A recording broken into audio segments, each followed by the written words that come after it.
Hi welcome to our YouTube channel Nellore అమ్మాయి రుచులు. ఈరోజు మనం వీడియోలో 2 రకాల స్నాక్స్ని చూడబోతున్నాం. ఇవి చిన్న పిల్లలకి చాలా హెల్తీ అయిన ఫుడ్ అండి. అలాగే ఇంట్లో ఒకరికి స్వీట్ ఇష్టం ఉంటుంది, ఒకరికి హాట్ ఇష్టం ఉంటుంది. ఈ ప్రాసెస్లో 2 సింపుల్గా చాలా తక్కువ సమయంలో తయారు చేసుకోవచ్చు. మీరు ట్రై చేయండి. అందుకోసం ముందుగా ఒక బౌల్ తీసుకొని అందులోకి 2 కప్పుల గోధుమ పిండిని యాడ్ చేసుకోండి. మీకు ఎక్కువ క్వాంటిటీ కావాలంటే దీన్ని డబుల్ చేసుకోండి. ఇప్పుడు ఇందులోకి డాల్డాని యాడ్ చేసుకోండి.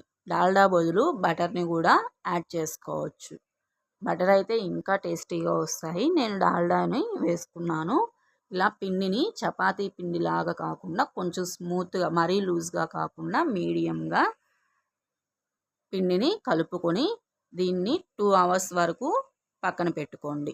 ఇప్పుడు ఈ పిండిని చిన్న చిన్న బాల్స్లా కాకుండా, మామూలు రౌండ్స్లా కాకుండా ఇలా చిన్న చిన్నవిగా మీకు ఎంత సైజులో కావాలో అంతగా పిండిని మొత్తం ఇలా చేసేసుకోండి. చూడండి, ఇలా మొత్తం తయారు చేసుకున్న తర్వాత ఇప్పుడు మనం గవ్వలు చేసుకున్న పీటతో చేసుకోవచ్చు, లేదా ఇలా ఈ గెరిటతో అయినా చేసుకోవచ్చు. నేను దీంతో చేస్తున్నాను. చూడండి, దీని మీద చాలా సింపుల్గా ఇలా పిండిని అదమకుండా పైనే అలా అంటే గవ్వలు అనేవి రెడీ అయిపోతాయి. ఇలా మొత్తం గవ్వలన్నీ తయారు చేసేసుకొని పక్కన పెట్టేసుకోండి.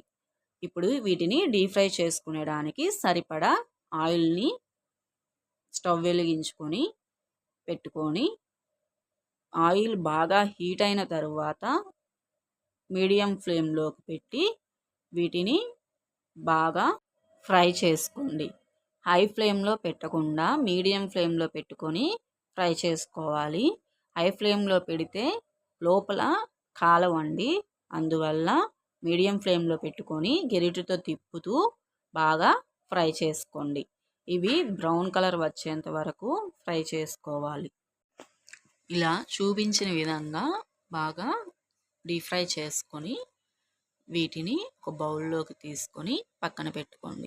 ఇప్పుడు ఇదే కడాయిలో ఆయిల్ అంతా తీసేసి దీనిలోకి 1 కప్పు వరకు బెల్లం తురుమును వేసుకోండి.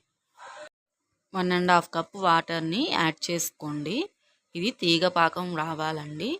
ఇప్పుడు ఇది తీగ పాకం వచ్చేంత వరకు దాన్ని ఉడకనివ్వండి. ఇప్పుడు మనం గవ్వల్ని తీసుకొని దీంట్లో మనం ఫ్రై చేసుకున్న వాటిలో హాఫ్ గవ్వల్ని ఒక బౌల్లోకి తీసుకొని ఇందులోకి 1/2 టీ స్పూన్ సాల్ట్ని, అలాగే 1/2 టీ స్పూన్ కారంని యాడ్ చేసుకోండి. కారం కొంచెం ఎక్కువ కావాలనుకున్న వాళ్ళు 1 టీ స్పూన్ వేసుకోండి. ఇప్పుడు వీటిని బాగా మిక్స్ చేసుకోండి. అంతే, కారపు గవ్వలు రెడీ అయిపోయినట్టు. చాలా క్రిస్పీగా టేస్టీగా ఉండే కారపు గవ్వలు రెడీ అయిపోయినట్లే. వీటిని 1 మంత్ వరకు తినొచ్చండి. ఇప్పుడు ఇది తీగ పాకం వస్తే సరిపోతుందండి. ఇందులోకి 1 టీ స్పూన్ దంచిన యాలకుల పొడిని యాడ్ చేసుకోండి. ఇప్పుడు ఇది బాగా కలుపుకొని ఇందులోకి మనం హాఫ్ గవ్వలు ఉంచుకున్నాం కదా, అవి ఇందులోకి వేసుకొని ఒక 2 మినిట్స్ వరకు బాగా లో ఫ్లేమ్లో పెట్టుకొని కలుపుకోండి.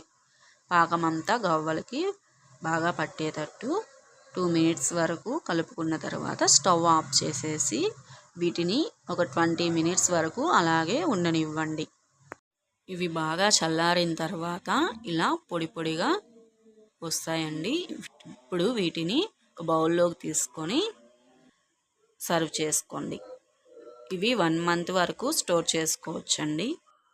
ఇవి పిల్లలకి చాలా హెల్తీ ఫుడ్ అండి. ఈ రెసిపీని మీరు కూడా ఇంట్లో ఒకసారి ట్రై చేసి ఎలా వచ్చిందో నా కామెంట్ బాక్స్లో షేర్ చేయండి. ఈ వీడియో కానీ మీకు నచ్చినట్లయితే లైక్ చేయండి, షేర్ చేయండి, సబ్స్క్రైబ్ చేసుకోవడం మర్చిపోకండి. Thanks for watching.